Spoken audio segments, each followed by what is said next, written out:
Welcome back to the third count of Reffing It Up, and we are pleased to be joined by none other than our good sister in stripes, Shelly Martinez. Shelly, we're having a blast here. I'm loving these stories that you're telling us here, and it's making me think that, Uh-oh. okay, fantasy thinking here. This is what I do here. I fantasize a lot, and don't Oh not A my. no no lot. no. Let's Oh not yeah, let's a not go there. lot. Okay, And you've really made that go to another level. Go ahead. okay.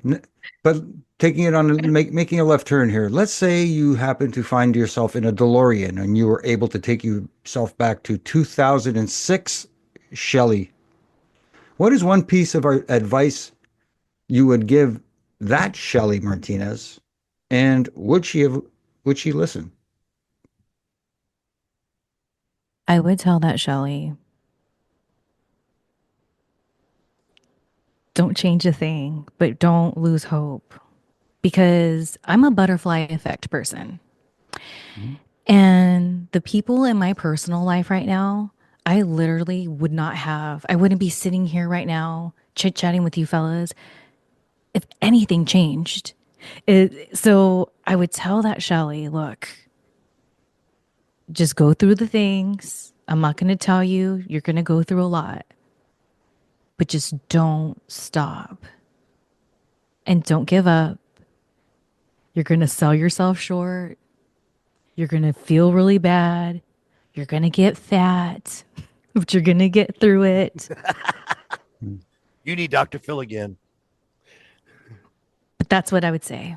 And I know that Shelly would be confused and be like, no, I need to know, like, prepare me. But I would trust future Shelly. That was a great answer. Hmm. That really was. Love that. Well, That's because it why took me a long time to like realize, say anything in WWE changed or TNA, or I did get to go to Lucha Underground, or I did go to WoW. Those things would have taken me out of alignment of a lot of different experiences and people who I've met that are irreplaceable in my opinion. So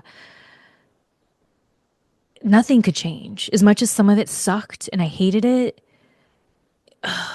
and I've had to learn how to forgive myself for bad decisions, as much as all that sucks, I had to, dude. I had to.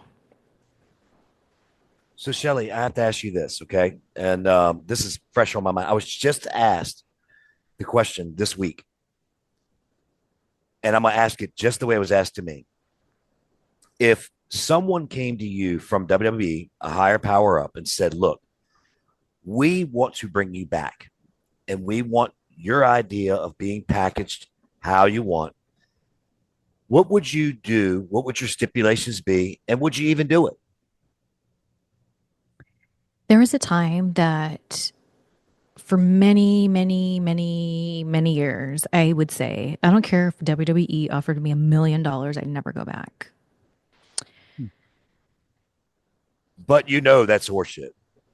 No, I really meant it for a long time. Oh, There was a time I tried to go back and they made me a rosebud. And I feel like they were testing the waters. And when I got there, I was on an edible and the people there triggered me. So put Gatorade, vodka in my Gatorade and just like confronted people about their Mhm. issues. that a girl. You're my girl. You are. Tremendous. So I did really mean it because I knew it's just not for me. Like I miss it and I see things, I get nostalgic or like whatever, but I just know it's just not for me. You never know, I guess. Like if they were in LA and it was like a Rumble thing, maybe I'd be open to that. But my life right now, I have a family member that I'm taking care of. So there's no way in hell I would leave taking care of my family member to go play wrestler. Like there's just no way. There's no way. Well, That's you very, that's a had very the fair answer. your Very yeah, fair you had answer. your. I want to get you into TNA here when you were with LAX. It's one of those things that a lot of people, they saw a lot of your work there in ECW with Kevin Thorne, but your time there in LAX, how did that come about after your time there in WWE? Dude, that was interesting because when I first started, one of my first trainers was Frankie Kazarian. And he was at TNA at the time. Now, when I was in WWE, I would consult or go to Frankie a lot for like different things, like because he was under contract with WWE for a little bit. So when I got fired, I got invited to one of their pay-per-views, and I was talking with Frankie, and we were gonna pitch me managing him. So that's what I went into this whole thing.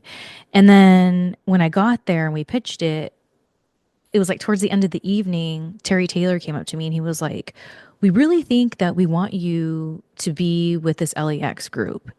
So, what's interesting about that is when I was in WWE, when I'd go work out, I would watch TNA there. I'd never seen TNA before, and that's where I'd watch it. And I'd see LAX. And they reminded me of my cousins. So I was like, dude, if something were to ever happen in WWE, I could see myself with them. And so I would visualize how I'd come out, how I would dress, and how I would act, how I would wrestle. And it was so dumb because, like, at the time, my job wasn't in jeopardy at all or anything like that. I was happy with my what I was doing.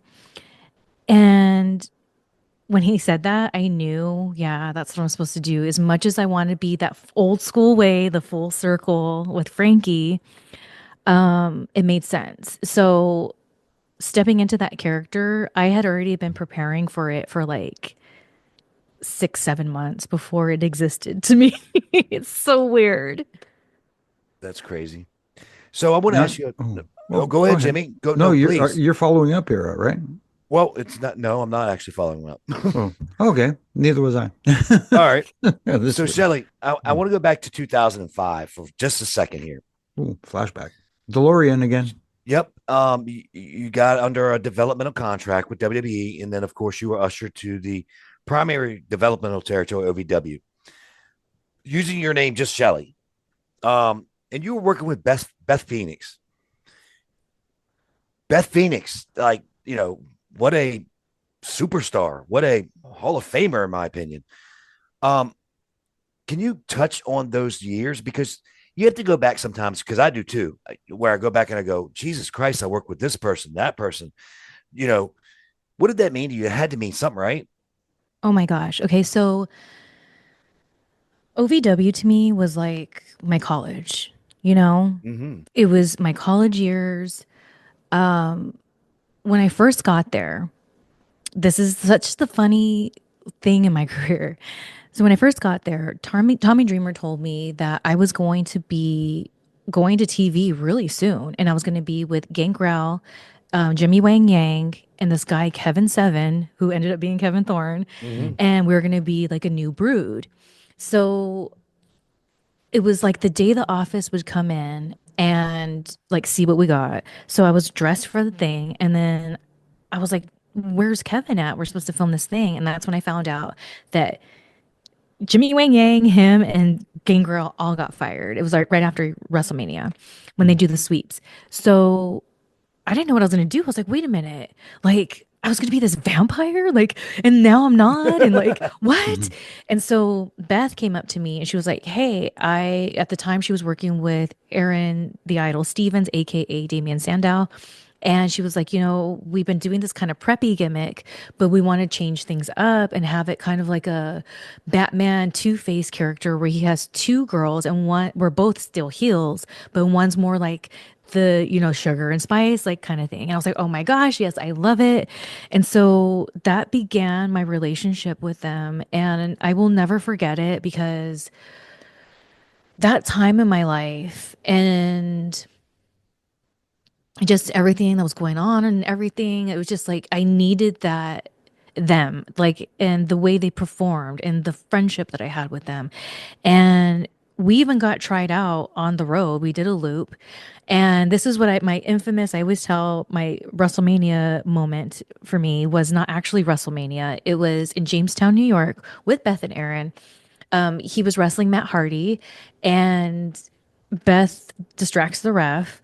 I grab Matt Hardy's leg to stop the twist of fate, and Aaron cuts him off. And the entire building just booed so much. We can feel it in our chest. It was unfreaking real. Mm. And to me, Jamestown, New York is really important because I grew up watching I Love Lucy, and Lucille Ball has always been billed from Jamestown, New York. So to Right. me, it was like a huge thing. And then to have my WrestleMania moment there with Beth and Aaron, and I just remember Aaron goes, "Oh, do you feel that?" And me and Beth were like, "Yeah." He's like, "All right, let's go." We got right back into character and went into it.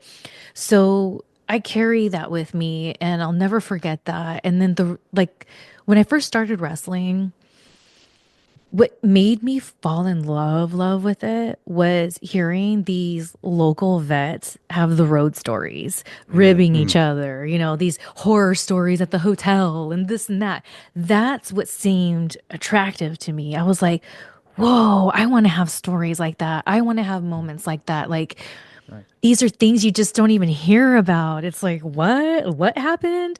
So to me, part of like when people want to like shit on me and be like, oh, Shelly sucks and this and that and the other. I'm like, I don't even care because people who I've shared the ring with and people I've trained with and the people I've had those moments with, they know. Mm. And I had so many of those moments with Beth and Aaron, and it set the pace for the rest of my wrestling career because that energy that we had together, I feel helped me have it in my own way with Kevin, and then it helped me in my own way have it with LAX. And it really taught me a lot. And they too are people who would always use the ref. So our style was even the same too. And we loved ourselves a good ref. Mm. That's Tremendous. awesome.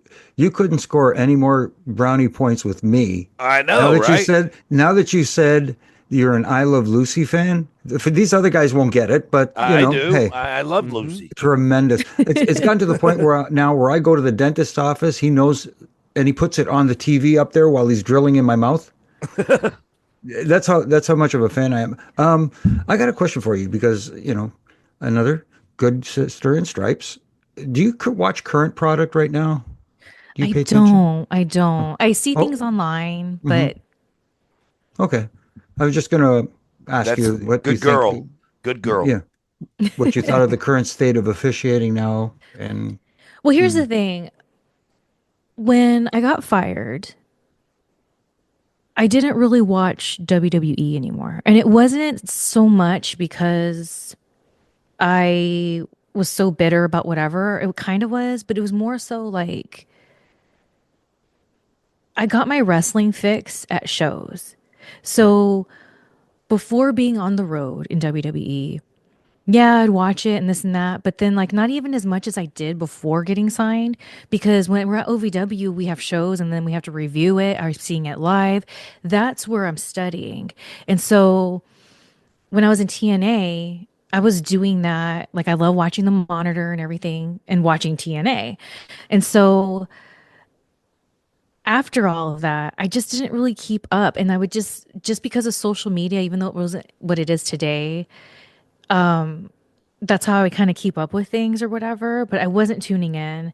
When Aaron was in WWE as Damian Sandow, of course, I had to watch some of his stuff. I didn't even get to see all of it, but of course, just out of support. But yeah, dude, it's funny because like when you were like saying about Beth, oh, and all the things you guys said, absolutely. But to me, she's just Beth, man. Like that's Hmm. how deep it goes. It's Mm, like I never saw her as this like what all those things you said. It's not that I'm like, oh, hating, but it's like that's just Beth, like good old Beth. Like mm, that's Beth. And of course I'm happy for her. And it's cool to see. I've seen, whatever, but so I'm not saying in a negative way. It's just my connection. Same thing with Aaron is like they both have gone off and did their separate things and done really awesome stuff. But to me, it was just like Beth and Aaron. That's how special that connection was. The same thing with ODB. It's like when she went off and did different things, it's like she's just ODB. Like, I don't mm, know. It's just Mickey That's my James. girl. That is my Mickey girl. James, she is huge, but the way I look at her is I'm so proud of everything you're doing.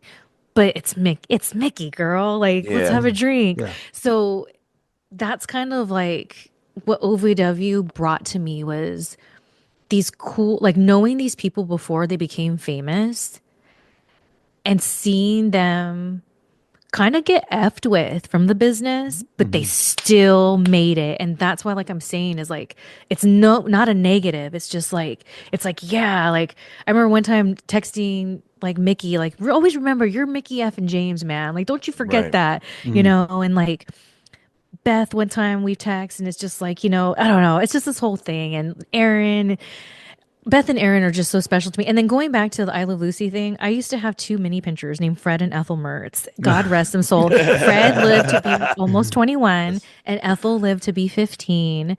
And I got Ethel in Kentucky when I got signed to be a wife for Fred because he was a SoCaler like me.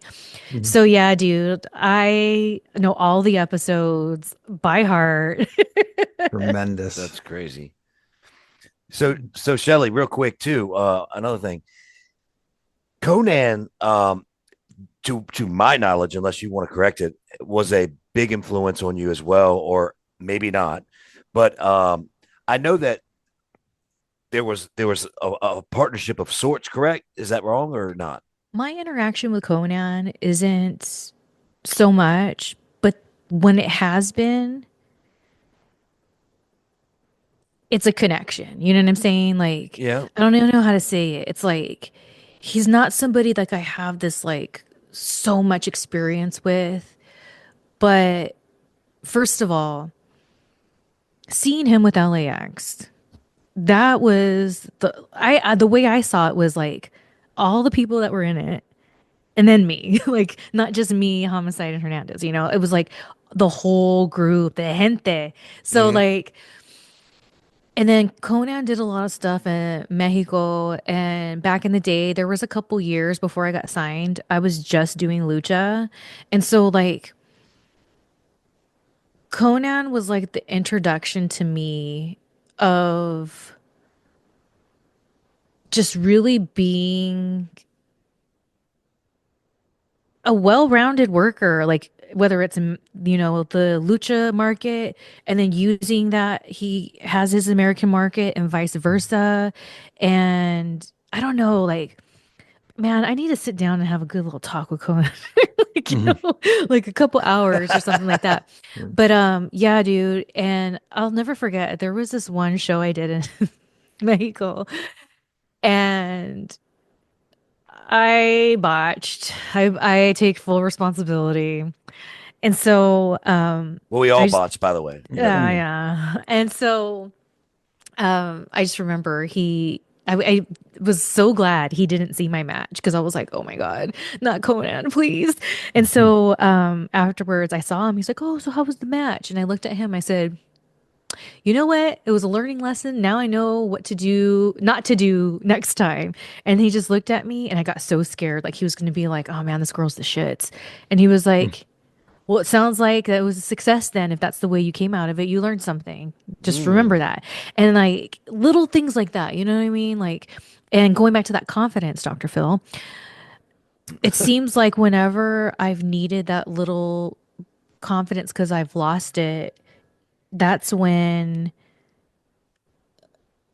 life puts somebody there, man, like to just give me that what I need in that moment. And going back to Shelly McFlying back into time, I can't change anything because No, Mhm. no. Right. So But- before we let you go, right. Jimmy, I'm sending this to you because this Mm. is the greatest question that you ask our guests. Okay. And you know what it is. I know what Um, it is. okay. So Shelly, he's got a question for you. Jimmy, please take away, and I cannot wait to sit back and listen. Okay, I have this thing because, as you know, when everybody traveled together, we had the car.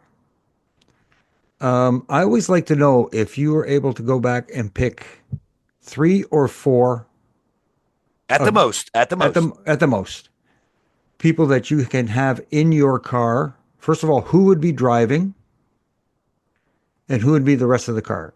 And what kind of music would you be listening to? that Ooh. is, this is, first of all, I have a little shot of vodka here. Yes, Cheers Nice. please it to you take it. Hold guys. on, let me get my beer. Well, it's always in my hand, but Oh, anyway. wait. This is sorry. This is coffee, but it's got a little Bailey's in it. So Oh, There there we you go. go. there you go. Cheers to I you, got fellas. nothing. Thank you so much for having your show. And just, I'm having such a great time. Cheers to you guys. Thank Cheers. you. We're having a good Thank time you. too. I love the Golden Girls shot glass, Mm, by the way, too. I know. She is yeah. so hip. She's Well, hippie. hey, look at dude. This is me. I'm just letting you know. That's me. That's my future right there. So, jeez. Shelly, think about it. All right, look. Dr. Phil's back. Um, you want a car that's going to ground you, but yet make you have fun.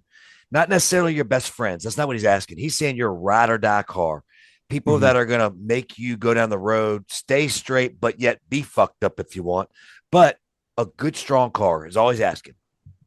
That's hard because here's the thing. Mine is too, because I know who I really want to ride with, but I Mhm. know who I can't ride with. If that makes sense. Or But see, shouldn't. I need the driver to be a safe driver because I have driving anxiety, especially if I like it's the whole thing. My dad died in a car accident when I was 17. So there's that. So I needed to be a good driver. All right, well, who's that? Come on, I don't start with that. know. Start with that, then we go with the backside, like Who's the backseat driver. Dean Hmm. Malenko. Oh, Oh, I oh my gosh. love Dean Malenko. He's a little driver. And you know what? There was a time he was a driver in a van I was in. And it was me, him, and a couple of people. I was like the only girl. And I get car sick sometimes. And Dean, he was messing with me with the car, making me more car sick. And I'm real rough around the edges. Not Like Dean. I've had guy friends my entire life. Like it is what it is. So I said, I was like, Dean, I swear to God, if I throw up, I'm gonna throw straight up on your dick. I'm gonna throw up on your dick. Golly. So there was that. With So no cleanup on aisle 13. no cleanup. right. But I love Dean, and if as long as he was driving properly and not messing with me. So Dean Malenko would be driving the car, All right, so we got the driver out of the way. Okay. and then I need at least one other girl, and then the other three need to be people who drink and smoke cannabis. That would be RVD, right? Yeah, Mhm. But I knew he'd be in your car. I guess RVD, but that's like just because he's Mr. Pothead. And look, I used to be friends with him, so I'm not dogging him, but I'm just thinking like, Okay, look, this is your question in your car. So I was just throwing it out there. oh, duh, the girl has to be Francine. Okay, there you Girl go. has to be yes. Francine. She may not smoke, but she'll drink. And she's my bestie. So Francine's the girl. And so we have Okay. two other people who can be in there. Now, who's up? All right, real quick, not complicated, but who's up front with Dean? Or are you in the back? Who's up front? Or do we need to figure out the car Francine. Francine's up front with him. She's okay. going to keep him straight with his driving over there, not Okay. messing around. Okay. They're going to switch off. In fact, they switch off, a little tag team. Okay. So, okay, we got them. And then Spanky and Paul London.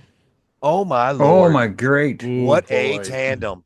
Yeah. Boy, Spanky and Paul London. Yeah. I bet you three Oh, blazed all up could have the most amazing conversations.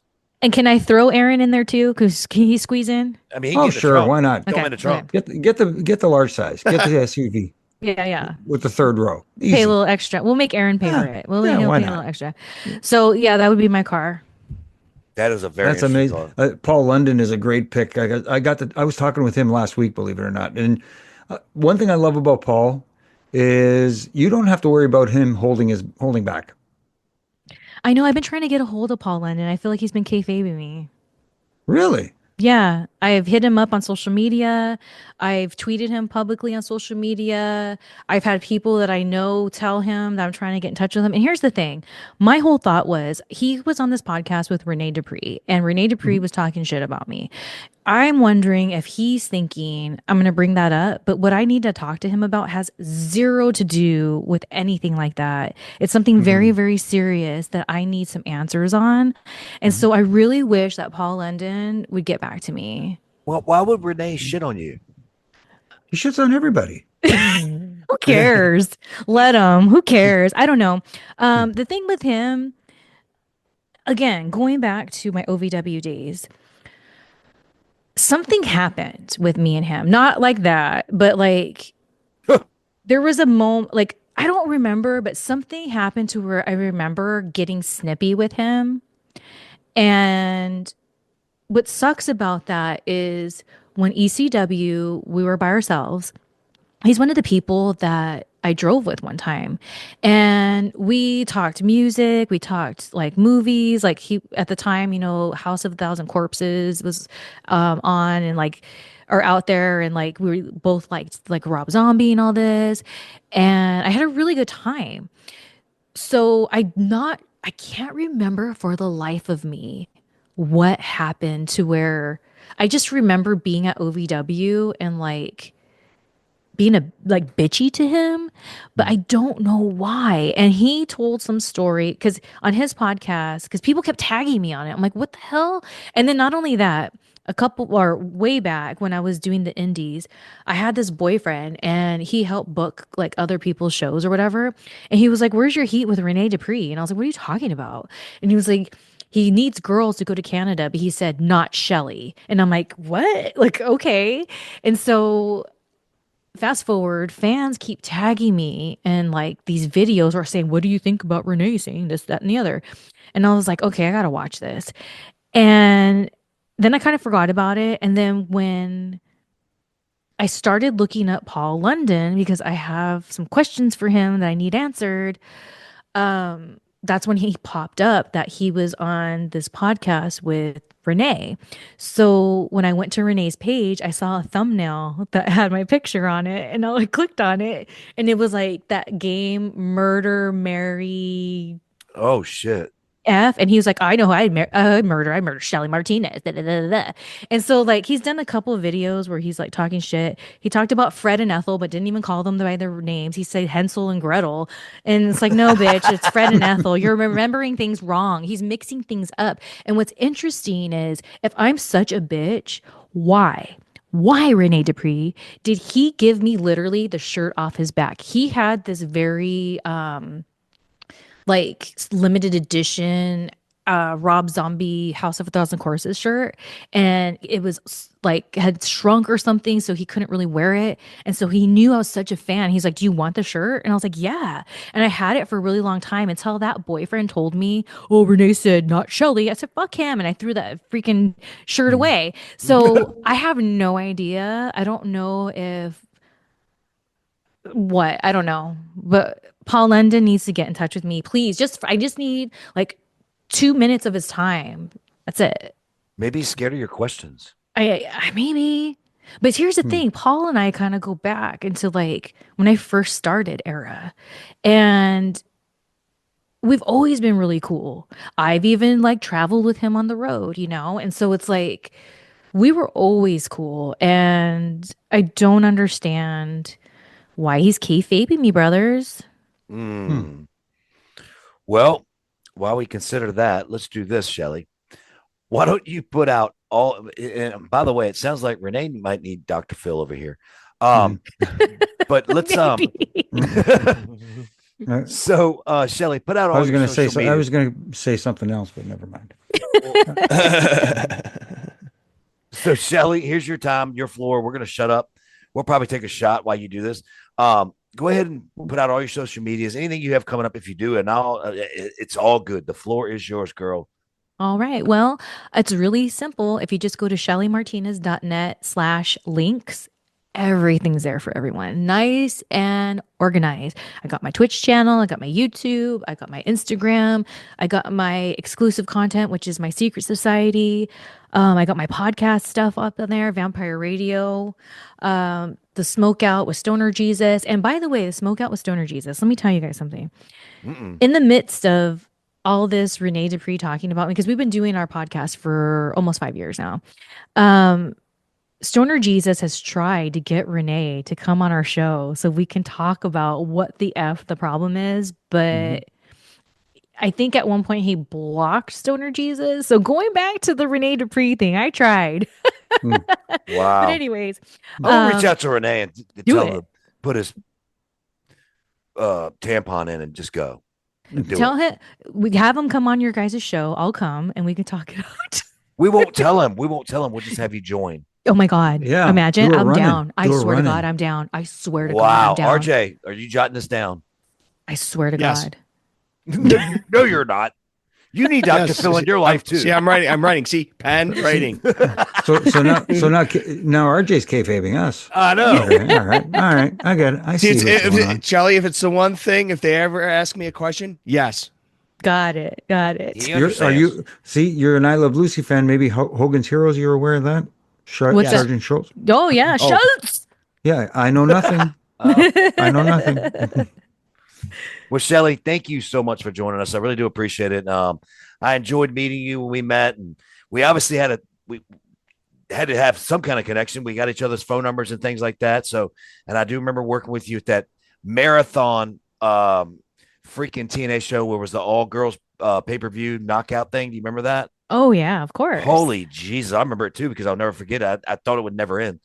Um, but thank you so very much. And look, I'd love to have you back on again at some point. And We'll maybe get we Renee could- Dupree, and then I'll be the surprise guest. There we go. Is that the conditions? No, I'll come back anytime. Are you kidding me? But it's still cool. Oh, It'd still be cool. he would be so hot. He'd be He so would. hot. He'd be be. so He hot. would. He might hang up on you guys. Oh well, I've been hung up on before about better.